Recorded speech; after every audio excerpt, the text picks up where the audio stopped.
Cosmere. Back to the channel. Today we're going to talk about part 3 of Rhythm of War and all the stuff in part 3 that really stood out to me. So that means spoiler warning for the entire book as well as the entire Cosmere, because there's some stuff in here that gets you thinking about other stuff in the Cosmere. So with that being said, hit that like button and subscribe, and let's begin.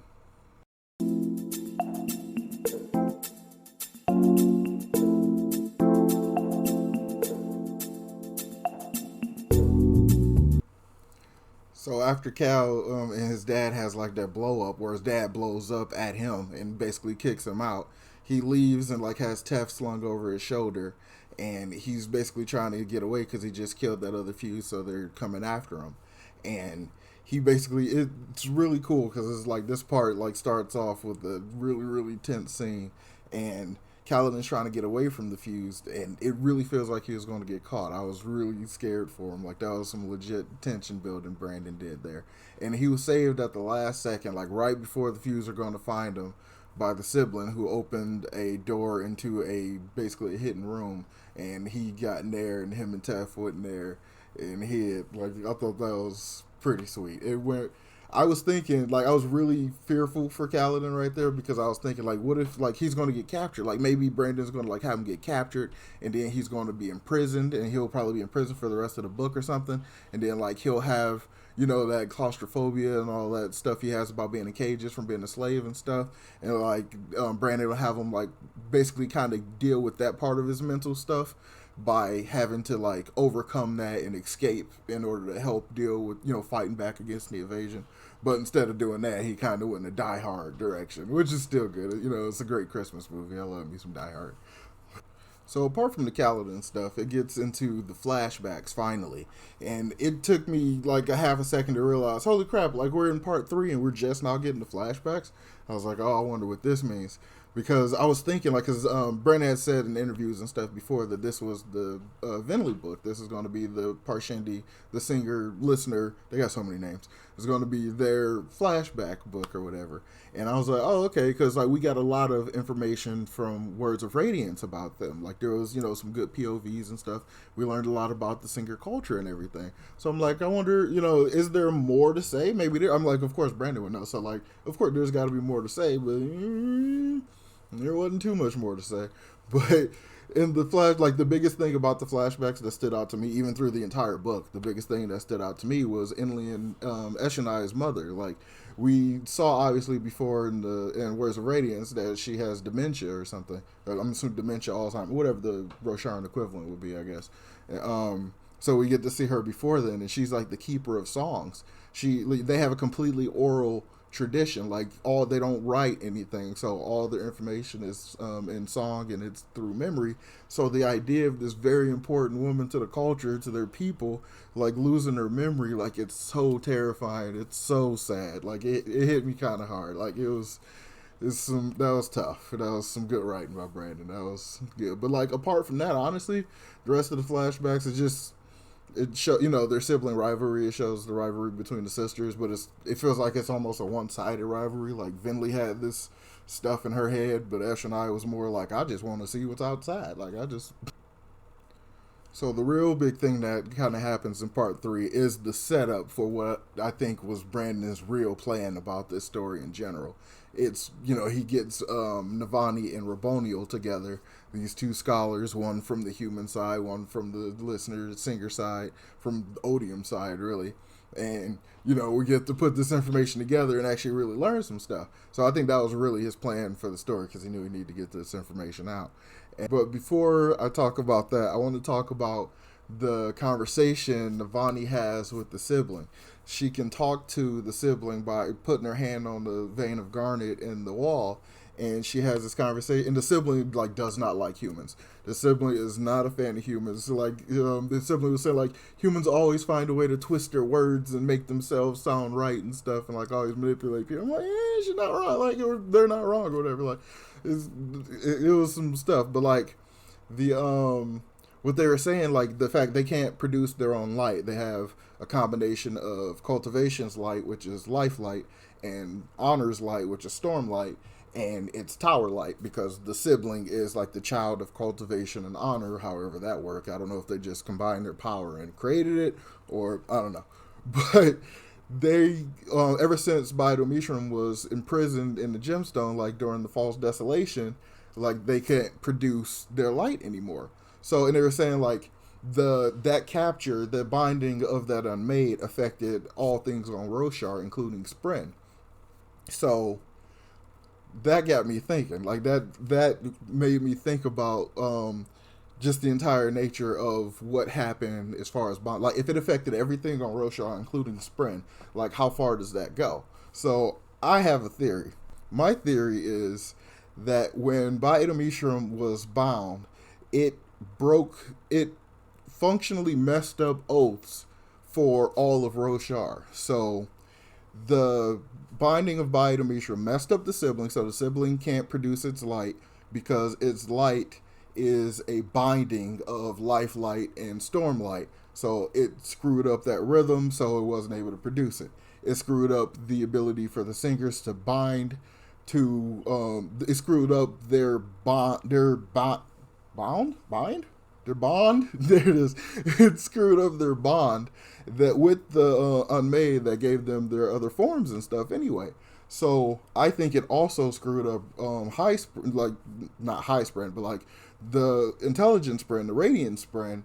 So when their bonds are broken, they become dead eyes. I don't think dead eyes existed before Biodomishram was captured. That's my big theory. I think it's similar to like what happened on Elantris when the chasm. Spoiler for Elantris, as I said. So what happened in Elantris? The chasm line changed all the aeons, so they couldn't access the door properly anymore. So it kind of screwed up their transformation, and they became, the zombie creature things or whatever. So that kind of makes me feel like that's functionally what happens to the Spren. Because probably before that, when the bond was broken, they just go back to being, kind of dumb and whimsical, the way they were forgetful or whatever. And when it was broken now, it creates like this much worse version of that same idea. They become dead eyes. I really think that's what it is. So that's my big theory.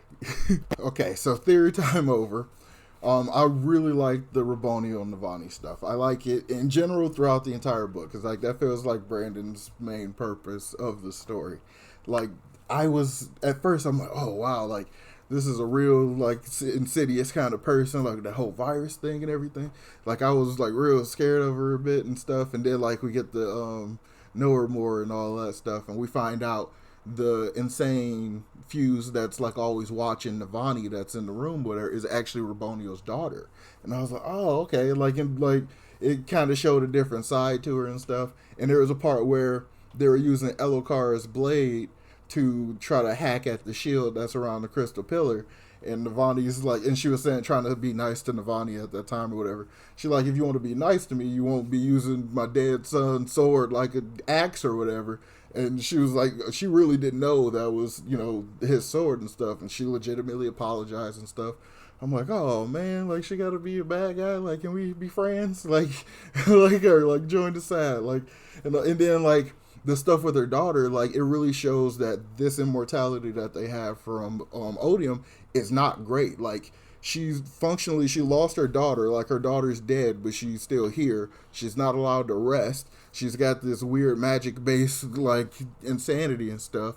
So like you really empathize with her, and like it really feels like all of them are getting screwed over by these gods. Like it's not like singer versus human. It's everybody just duck and cover and watch out for Odium. Like that's kind of how it feels. And apart from the Navani and Rabonio stuff, and because of that stuff, like when it started, I got so into it, like almost everything else just became like background. Like everything else was really kind of set up stuff, but like I didn't care all that much about it because I was so into what they were doing. Like the Kaladin using the gauntlet thing to basically smash himself against the wall and stuff. That was kind of cool. It makes a cool visual. And later, when Kaladin is trying to get to the other node with the whale and all that stuff, that was a cool sequence. But like to me, it had no. I don't know. I didn't connect with it at all because I'm like, okay, this isn't the last node, which means they're not going to corrupt the sibling through it. Which means they're probably going to end up having to break it, which means it's just going to weaken the shield but not drop the shield because it's going to give them more time because we haven't learned everything we need to learn from Navani and Rabonio.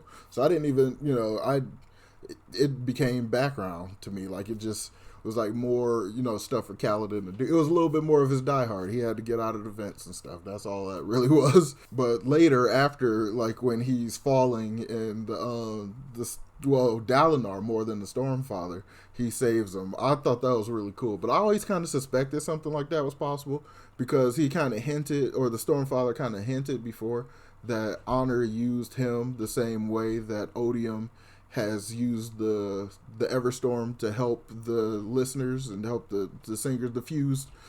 They got so many names.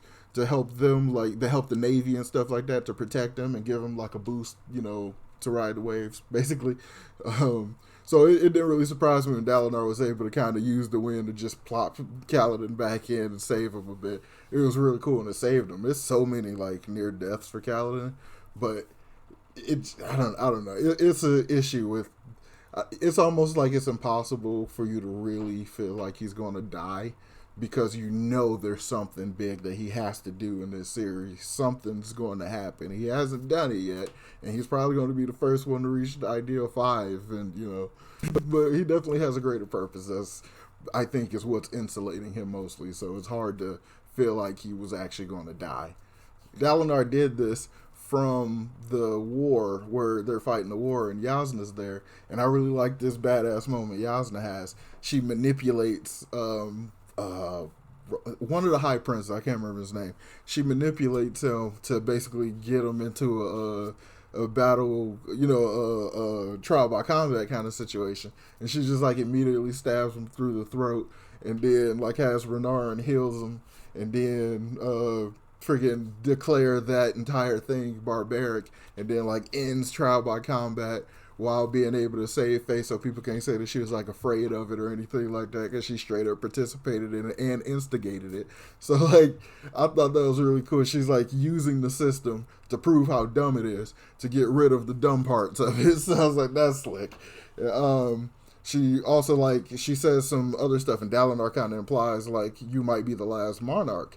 And she's all right with it because she's, leaning towards democracy and stuff like that. And Dalinar kind of like clutches his pearls a little bit. It kind of shook him.